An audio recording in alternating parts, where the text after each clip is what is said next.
Hello everyone, welcome to the official YouTube channel of Sharma tuitions. मैं रोहित शर्मा और मैं आपके लिए लेके आया हूं द इंग्लिश ग्रामर कोर्स। दोस्तों, इंग्लिश हमारी लाइफ में एक बहुत अहम रोल प्ले करती है। इसका सबसे इंपॉर्टेंट कारण यह है कि इंग्लिश एक ऐसा सब्जेक्ट है जो एक लैंग्वेज भी है और एक स्किल भी है। अगर हम इंग्लिश एज अ लैंग्वेज की बात करें तो इंग्लिश हमारे स्कूल के अंदर राइट फ्रॉम द बिगिनिंग जुड़ जाता है और क्लास 12th तक कंटिन्यू किया जाता है। क्लास 12th के बाद जब हम कॉलेज में जाते हैं तो कॉलेज में हर एक सब्जेक्ट के करिकुलम के साथ इंग्लिश को जोड़ा जाता है। अगर हम कॉम्पिटिटिव एग्जाम्स की प्रिपरेशन करते हैं तो ऑलमोस्ट हर एक कॉम्पिटिटिव एग्जाम में इंग्लिश का सेक्शन भी इंक्लूडेड होता है। इस कोर्स के अंदर हम इंग्लिश के बेसिक से एडवांस लेवल के सारे टॉपिक्स को इजी और सिंप्लीफाइड वे में डिस्कस करेंगे और उन टॉपिक्स से जुड़े हुए कुछ क्वेश्चंस की प्रैक्टिस करेंगे। So without any further delay, let's get started. Hello everyone, इस वीडियो के अंदर हम बात करने वाले हैं पार्ट्स ऑफ स्पीच के बारे में। इंट्रोडक्शन के अंदर मैंने आपको एक चीज बताई थी कि इंग्लिश एक ऐसा सब्जेक्ट है जो एक लैंग्वेज होने के साथ साथ एक स्किल भी है। अब लैंग्वेज का मतलब क्या होता है? What do we mean by language? Language is a form of expression which is used to express our thoughts. अब मैं जो चीज सोच रहा हूं मैं आपको किस तरीके से बता पा रहा हूं? With the help of language. The language is used to express the thoughts in form of speech. अब यहां पे एक और शब्द का इस्तेमाल किया गया है, speech. Now what is this? Speech is the expression और ability to express your thoughts and feelings. अपने विचारों को और अपनी भावनाओं को व्यक्त करने का, एक्सप्रेस करने का जो तरीका है उसे स्पीच कहा जाता है। There are two methods in which we can express our thoughts and feelings. One is through words, another is through sentences. या तो शब्दों के माध्यम से या वाक्यों के माध्यम से हम बता सकते हैं कि हम कैसा फील करते हैं या कैसा सोचते हैं। मैं आज बहुत खुश हूं, I am very happy.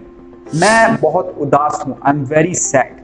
I am hopeful for a better future. मैं एक बेहतर भविष्य की उम्मीद करता हूं। ये सारी चीजें आपके थॉट्स को एक्सप्रेस करने का तरीका है। अब मैंने एक सेंटेंस का यूज किया था, I am very happy today.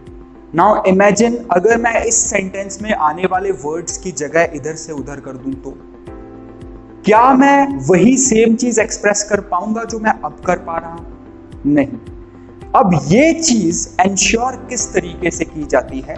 This is ensured by parts of speech. Parts of speech क्या है? Parts of speech are the components which are used to form a sentence with a proper meaning.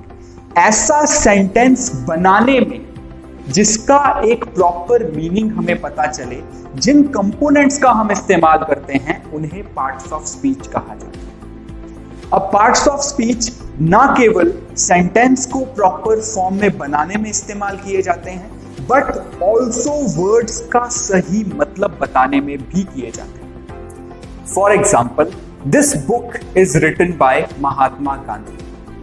यहां पे book word as a noun use किया गया। वहीं अगर हम दूसरे एग्जाम्पल लें, for convenient travel we book train tickets in advance.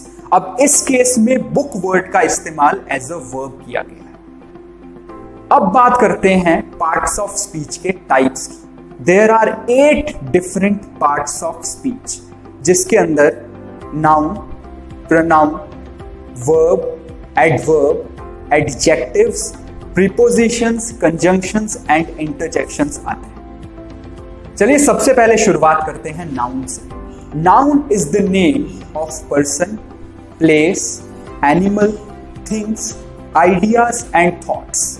For example, Mohan is a hard working boy. Mumbai is a beautiful city. अब यहां मोहन एक पर्सन के बारे में बात की गई है एंड मुंबई एक प्लेस के बारे में बात की गई है। So both of them are nouns. Now let's talk about verb. Verbs are the words which are used to describe an action or an ongoing condition. Verb वो शब्द होते हैं जो किसी एक्शन को, किसी एक्टिविटी को या किसी ऑनगोइंग कंडीशन को डिस्क्राइब करते हैं। For example, Alex is going home. Alex क्या कर रहा है? एलेक्स घर जा रहा है, कुछ एक्टिविटी कर रहा है, that is why it is verb. तो चलिए अब हम बात करते हैं प्रोनाउंस की। Pronouns are the words which are used in place of noun. Noun के अंदर मैंने एक एग्जांपल लिया था, Mohan is a hard working boy.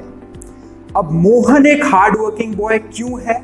Mohan is a hard working boy, Mohan gets up early in the morning. अब अगर मैं सेंटेंस में दो बार एक ही नाम यूज करूंगा तो ये सुनने में थोड़ा सा अजीब लगता है। इसीलिए जब हम एक ही नाउन की बात कर रहे होते हैं तो उसकी जगह पे हम किसी दूसरे शब्द का यूज करते हैं। For example, Mohan is a hard working boy, he gets up early in the morning. तो अब मोहन की जगह पे जो ही यूज किया गया है ये प्रोनाउन है। तो चलिए अब हम बात करते हैं एडजेक्टिव्स की। Adjectives are the words which are used to express a quality. Adjectives are the words which are used to describe a noun. वो words जो कि एक noun को describe करने के लिए use किए जाते हैं उन्हें adjectives कहा जाता है। Generally adjectives उस noun की quality बताते हैं। For example, Alex loves his beautiful daughters. अब एलेक्स की डॉटर्स की क्वालिटी क्या है कि वो ब्यूटीफुल है, तो beautiful word here is adjective. चलिए अब हम बात करते हैं एडवर्ब्स की। हमने थोड़ी देर पहले एडजेक्टिव्स डिस्कस किए। एडजेक्टिव्स वो वर्ड्स होते हैं जो नाउन को डिस्क्राइब करते हैं, वहीं एडवर्ब्स वो वर्ड्स होते हैं जो वर्ब को डिस्क्राइब करते हैं। Adverbs are the words which are used to describe a verb. For example, he is running fast. वो कैसे दौड़ रहा है? वो तेज दौड़ रहा है। So fast here is an adverb. She reads attentively. वो कैसे पढ़ती है? वो अटेंटिवली पढ़ती है, वो ध्यान से पढ़ती है। तो here attentively is an adverb. तो चलिए अब हम बात करते हैं प्रेपोजिशंस। प्रेपोजिशन वर्ड के अंदर एक वर्ड आ रहा है पोजीशन, यानी कि ये वो वर्ड्स होते हैं जो किसी भी नाउन की और प्रोनाउन की पोजीशन बताते हैं और रिलेशन बताते हैं। So prepositions are the words which are used to express relation और पोजीशन ऑफ अ नाउन और a pronoun. I am going to France. मैं फ्रांस जा रहा हूं। यहां आई एक प्रोनाउन है, फ्रांस एक नाउन है, और टू जो वर्ड यूज किया गया that is preposition. France is in Europe. France कहां है? यूरोप में है, तो ये फ्रांस की पोजीशन बताता है। सो इन हियर इज प्रेपोजिशन। चलिए अब हम बात करते हैं कंजंक्शंस की। कंजंक्शंस को हम कनेक्टर्स के तौर पे भी समझ सकते हैं। कंजंक्शंस बेसिकली वो वर्ड्स होते हैं जो एक सेंटेंस में नाउन और प्रोनाउन को बाकी के सेंटेंस के साथ जोड़ते हैं। For example, Julie loves chocolate and chips. Julie को चॉकलेट और चिप्स पसंद है। She loves pasta but hates pizza. उसे पास्ता तो पसंद है पर उसे पिज्जा अच्छा नहीं लगता। So and but are conjunctions. चलिए अब हम बात करते हैं इंटरजेक्शंस के बारे में। Interjections are the words which are used to express a strong emotion. Interjections वो वर्ड्स हैं जो स्ट्रॉन्ग इमोशन को बताने में मदद करते हैं। For example, oh that feels terrible, alas we lost the match. अब यहां ओ और अलास दोनों एक तरीके का सैड इमोशन एक्सप्रेस करने में मदद कर रहे हैं। So both of them are interjections. I hope आपको सारे पार्ट्स ऑफ स्पीच के टाइप्स अच्छे से समझ में आ गए होंगे। To understand these topics better, let's practice a few questions. इन क्वेश्चंस के अंदर को हाईलाइटेड वर्ड का पार्ट ऑफ स्पीच बताना है। चलिए बढ़ते हैं अपने सबसे पहले सवाल की तरफ। The inspector looked at the files. अब यहां पे हाईलाइटेड वर्ड है इंस्पेक्टर। एक पर्सन के नेम को बताया जा रहा है, hence it will be a noun. चलिए बढ़ते हैं अपने अगले सवाल की तरफ। We will meet at cafe. अब यहां पे वी वर्ड का यूज एक नाउन की जगह किया गया है, so it will be a pronoun. He is the intelligent boy. अब यहां पे बॉय की क्वालिटी बताई गई है, बॉय को डिस्क्राइब किया गया है यूजिंग द वर्ड इंटेलिजेंट। तो यहां इंटेलिजेंट एक एडजेक्टिव है। ही finished his work in the evening. अब उसने अपना काम इवनिंग में खत्म कर दिया। ही फिनिश्ड हिज वर्क। तो फिनिश्ड वर्ड यहां पे एक्टिविटी दिखा रहा है। तो वो वर्ड्स जो एक्टिविटी के लिए यूज किए जाते हैं they are known as verbs. He speaks very slowly.